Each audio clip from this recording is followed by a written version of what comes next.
Today is all about lemons. Lemon is one of the few things that we can use effectively both in savory cooking and in sweet. So we're going to focus on the lemon.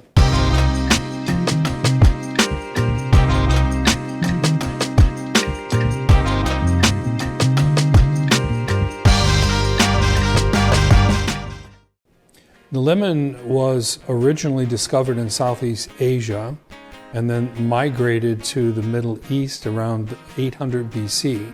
And from there into across the Mediterranean Sea, primarily to the southern part of Italy and Sicily. It was one of the main producers of lemon for years and years, most productive crop. In fact, the mafia actually started because of lemons. People were stealing lemons from the grove, and the Italians thought, well, to stop this, let's hire the people who are thieves to protect our groves from other thieves, and that was the beginning of the mafia. So today we're going to do two different dishes. We're going to do a classic Italian dish called tiramisu for dessert. Tiramisu normally has a cocoa and coffee flavor to it, but we're going to make a limoncello tiramisu. This limoncello tiramisu is different from the regular tiramisu because we're not making sabagnone. Sabagnone is where you take eggs and sugar and put it over a double boiler and you cook the eggs. So this is a totally no cook because what we're going to do is I've made curd, and curd has eggs beat into it and cooked, so that'll be fine. Also, in a typical tiramisu, they might use egg whites. That's one of the recipes. We're not going to use egg whites because I just don't like the idea of raw eggs in anything that I'm going to eat, okay? So instead we're going to use cream. Let's begin with our simple syrup. So we're going to take, this is a microplaner, and we're going to take a lemon, and what I like to do is always use a piece of parchment paper like this. And the way, now a lot of people go like, they go like this, which I don't really like because you can't see what you're doing. So this is, I find far more effective. I can turn the lemon as I go around, and I can pretty much be more effective in terms of just getting that zest off and not the white pulp. But at the same time, I'm not wasting any of the surface of the lemon because every little bit of this is important. And I just tip it down. I'm going to flip this around. You can see how this goes very well. Now you don't want to do like a regular grater. It's got to be a microplane, so it's super, super small. Some zesters really put a lot more lemon zest, big pieces, and when you go to eat it, it's kind of unpleasant. It's bitter, and it's just a texture you don't need in there. So now that it's on the parchment paper, we can take it. See how easy this is? And what I have here is a cup of regular sugar. Now I do this all the time, no matter if I'm making lemon scones, lemon cookies, lemon pie, anything that I'm going to use lemon in that includes sugar. So I take the zest and I put it into the sugar. See how simple that is. And then I'm going to, and what's going to happen is the zest is going to get cut into smaller pieces. It's going to release the oil, and you're going to watch the sugar turn a light pale yellow. Now, I don't know if you could see that, but how pale yellow that is. And you can't tell over the camera, but this whole room smells now of lemon. It's amazing. So we're going to take this, and we're going to take this limoncello. Take a cup of the limoncello.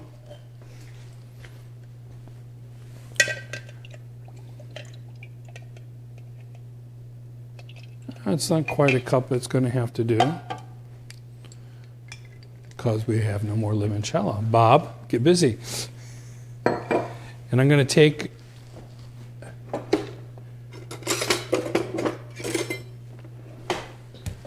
this lemon I just zested, and we're going to finish it juicing this because I need a cup of lemon juice for the syrup as well. This is I think a pantry Pampered Chef, is that what that's called? I think it's one of their doodads, and it really works. It catches all the seeds, measures out to the top a cup. Okay, flip this off. So now if we come over here, add the limoncello, the lemon juice, and our zest sugar. I'm going to turn that up and I'm going to boil it. I'm going to boil it until all the sugar in here is dissolved. Now this is one of those things that's going to take a lot of stirring. Just be patient. Also notice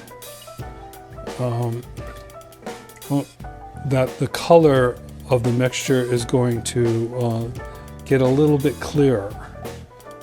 Now that's not going to be as noticeable because we're using Bob's limoncello, which is homemade and doesn't have the clarity that a regular limoncello if you bought one at the store, but it tastes better. I don't know if you can tell, but it is getting clearer. We're going to bring that to a full. Sugar is pretty much dissolved now. We're just going to let that boil. It's come to a boil. It's cleared a lot. You can really see the difference in the color from the beginning. All right, now I'm just going to turn this off, take it off the heat. Keep stirring. Now we got to let this cool, but since we're filming and I have a funeral right after this, we're going to add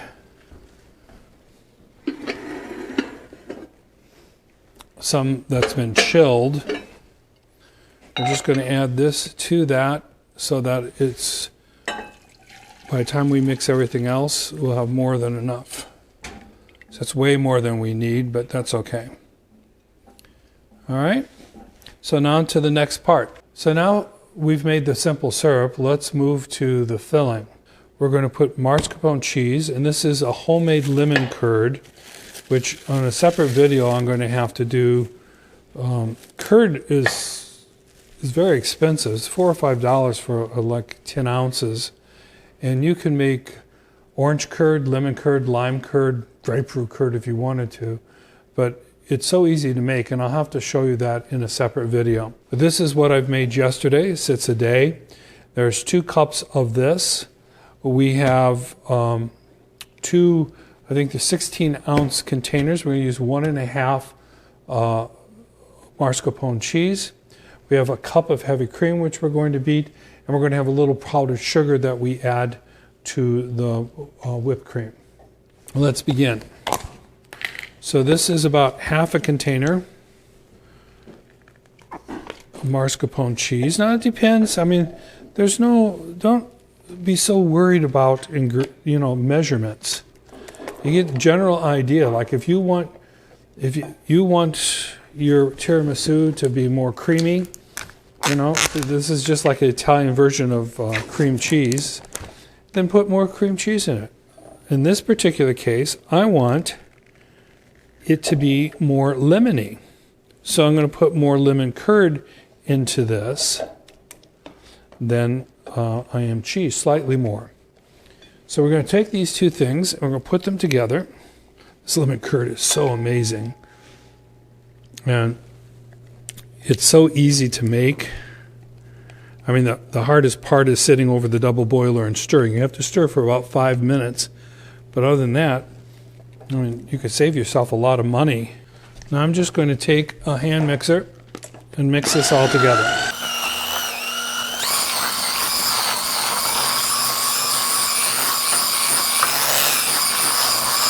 Like I say, you don't have to make your own lemon curd. You can buy it at the store. It's a little expensive.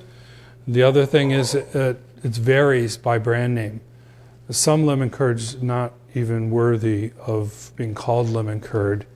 Whenever a recipe calls for a lemon, don't ever use the bottled lemon. Buy lemons, they're not that expensive.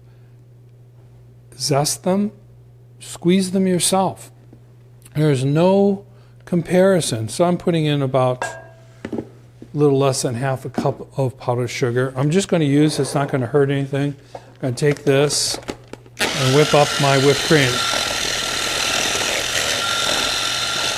Just whip this up. It shouldn't take too long. We don't want real stiff peaks, but we don't want them too, so like medium peak stiffness. And then we're just going to fold that into the cheese mixture.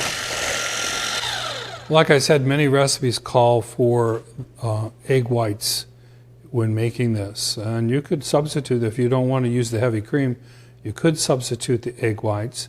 But again, we're not cooking this, so you're going to have raw egg in your dessert. So now I'm just going to fold the whipped cream. I'm going to start with a little bit. And then folding is just turn it over. Now, some people say you got to be really careful with this because you don't want to have it flat and you want to keep it light and fluffy. Yeah, I'm not so worried about that because it's going to settle inside there anyway. You're really making a cream sort of, so you just turn that over, fold it in. Now I'm going to take the rest of this and put it in there and continue doing the same thing. So all that we've done so far is just getting ready to make the dessert. So it's like your mise en place being taken place right here, getting all your pieces together, and then the final piece is taking those ingredients and assembling them. I've got this container that we're going to make the tiramisu in. And I like it because tiramisu should be in a glass so you can see the layers go up. It's not as noticeable in the limoncello tiramisu as it is the regular tiramisu where you actually see the lines because the cocoa makes and the coffee makes the distinction. It's darker. Now, the problem with these things is they don't always fit perfectly. So I like to take and measure whatever container you're using because you see in this one, see what I have? I got to cut off about that much of my ladyfinger. But guess what? Because it's fluted this way, as I go up, I have to cut off less. So that's something you need to be mindful of. So we're going to start this process. We're going to take our simple syrup. I'm going to take ladyfinger, and I'm going to dip them in there. I'm about 15 seconds on each side.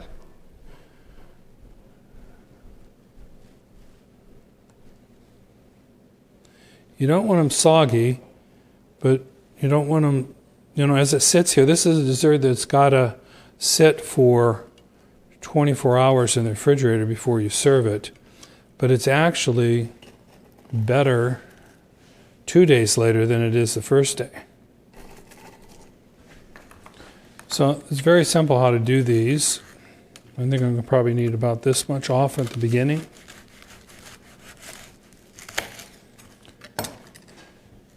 So like I say, the way you have to do this, depending on your plan, whatever you're going to put this in, is pre-measure them dry, put them in, count how many you need, and have it ready.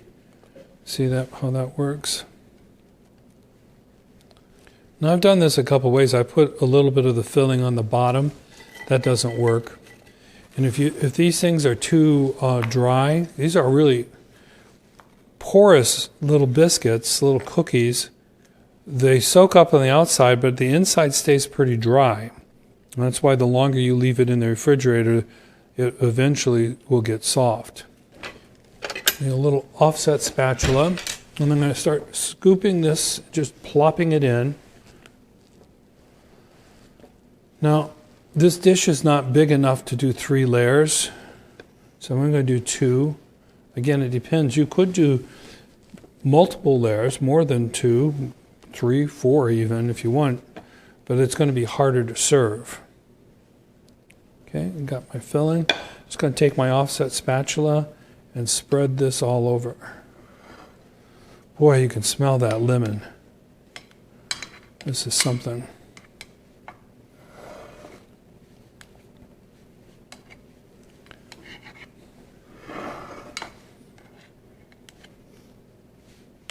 Try to make it as even as you can. And then we're going to do the next layer.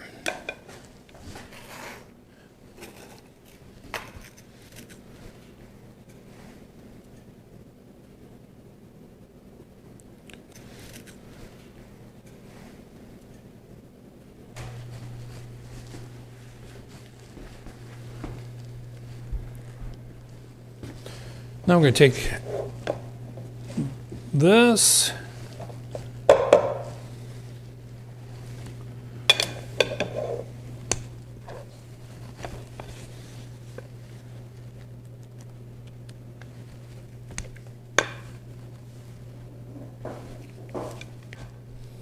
I would just make this a thinner surface than we did the center piece.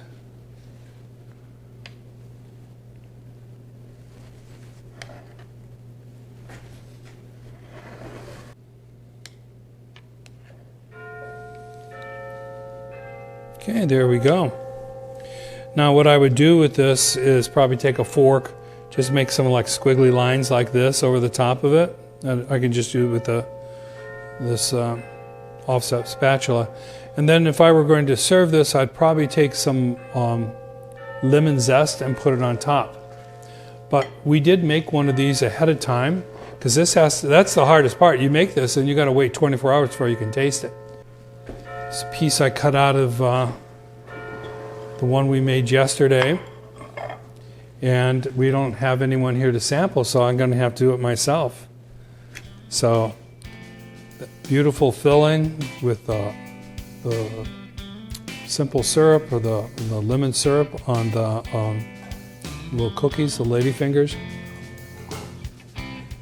Yeah, my mustache, that is so good. Lemon flavor is strong enough, but not overpowering. It's not, and you get that flavor of the cream cheese. This is really awesome. I can't wait for you to make this yourself. Super simple. We've done this entire thing in a half hour, so it's something you can put together. The only problem is you got to wait 24 hours before you can eat it. So that's our dessert. Now let's go on to our savory dish. So our dessert is done, and now we're going to move on to the savory dish of the evening. That's going to be what I call lemon chicken. It has different names and different styles. This is how I make it. It starts off with a boneless chicken breast. Now I want to share with you, I first saw this on Cook's Kitchen, and then I've seen other chefs do this. Here's the problem. Some people would say cut down the center to make, because this is just too thick to cook, especially your pan frying. But it's so thick, it just doesn't work, because then when you cut down the center, the bottom part of this is so super thin, and you're still thick up here. So what I'm going to do is I'm going to take this, and I'm going to, about 40% of the way, cut that off. Okay. Then I'm going to take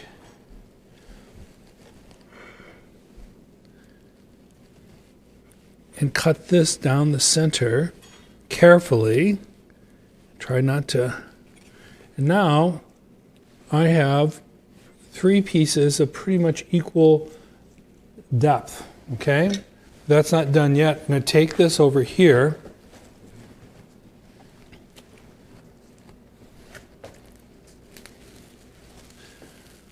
Fold this over and take a little mallet and gently pound it. Again, what I'm looking for is consistency and size. Now, it's flattened. I start with breading. Now, into this breading, can I have that little, I put a tablespoon of herbes de Provence. I don't know if you could see this. Let me open it up. Herbes de Provence is a seasoning I use sometimes when I bread chicken. It's got all the seasonings that chicken. It's got rosemary. It's got thyme. It's got fennel. It's got a little oregano.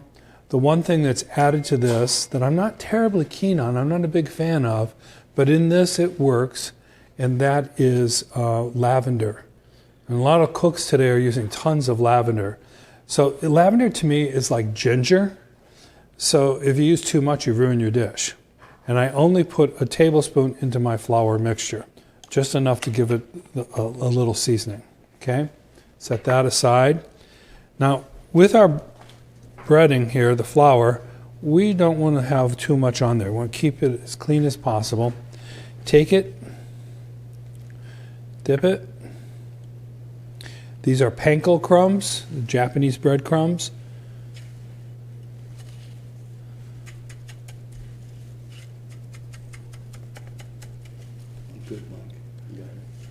Okay, this is going to give it a kind of a crunchy exterior. And then I'm just going to put it with the rest of the chicken that I've already done.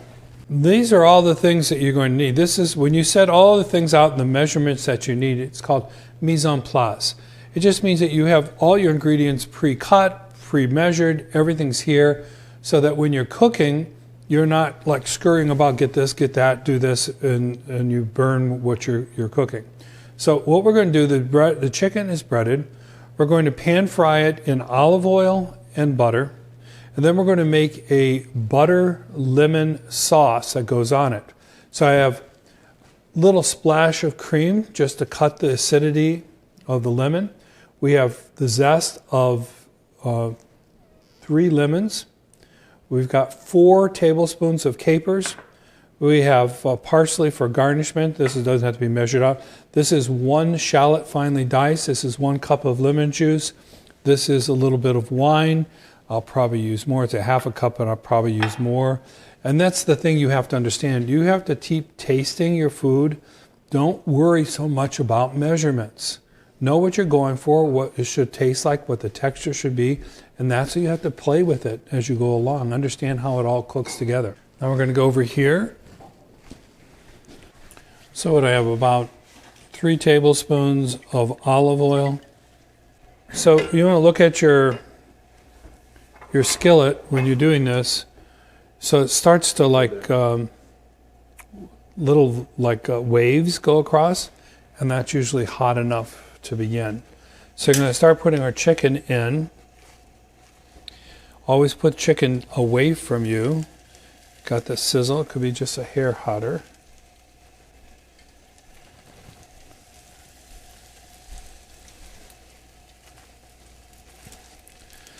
And when you're doing something like this, you don't really want to crowd your pan, because as soon as I put that chicken in, it lowers the temperature of what I'm doing. So we're going to time that for 2 minutes. Now you don't want to. You got to be careful. We're not going to burn this because of the heat of the pan. Nope, that's ready to flip. Well, that's really pretty fat.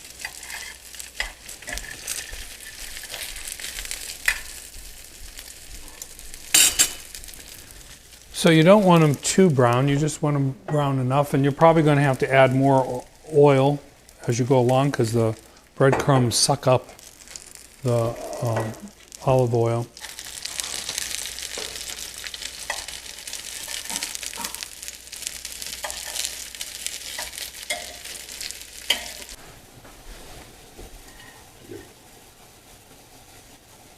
We're going to start with some olive oil, and at least start with a half a stick of butter.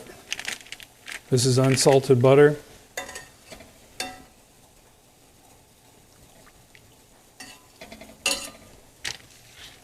I'll let that melt in there. To that, we're going to add the finely diced shallots. This is one shallot finely diced.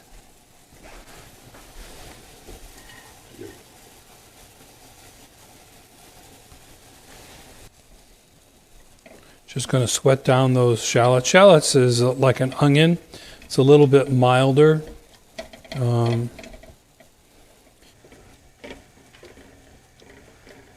So we're going to melt that butter down into this and sweat those shallots. So that's going to take about 2 minutes. Hang in there. I'm adding like a half a cup of wine to that. And now I'm going to turn the heat back up because I want to burn off that wine.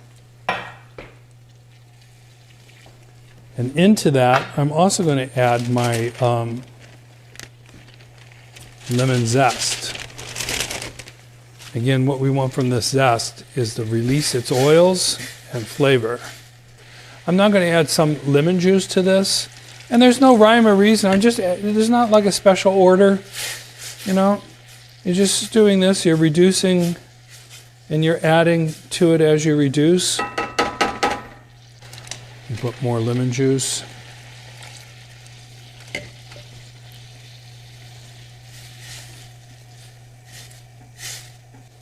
And then at the last minute, I'm going to add a little cream to balance that out. I'm going to put a little salt and pepper in this.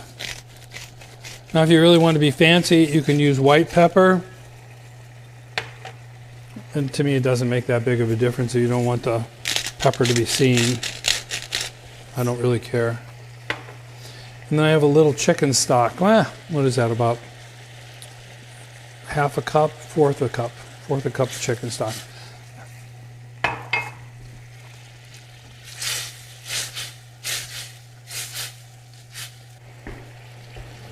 About ready to add my capers. Going to add a briny sort of flavor to this. You can see that it's reducing. It is about done. To this, we're going to add a splash, just a splash of heavy cream. That's going to balance out the acid from the lemons.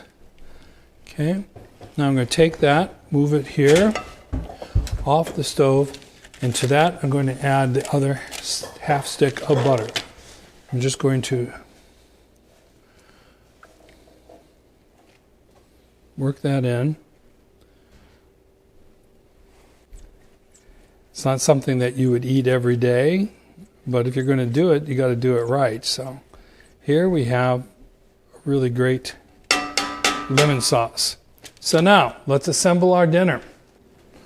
So I'm going to take one of these chicken, put it in the plate. I'm going to take the sauce.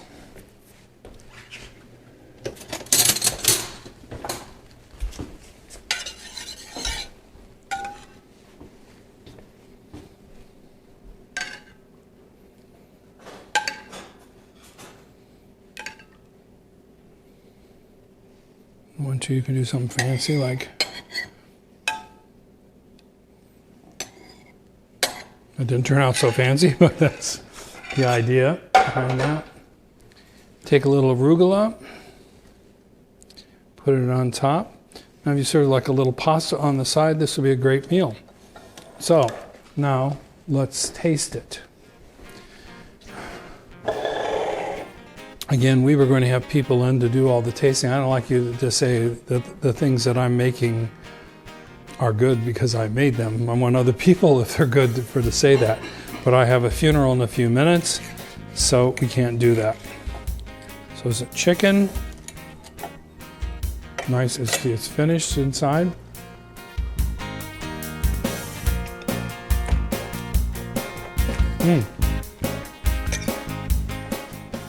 The flavor of lemon really comes through, but it's not, again, overpowering.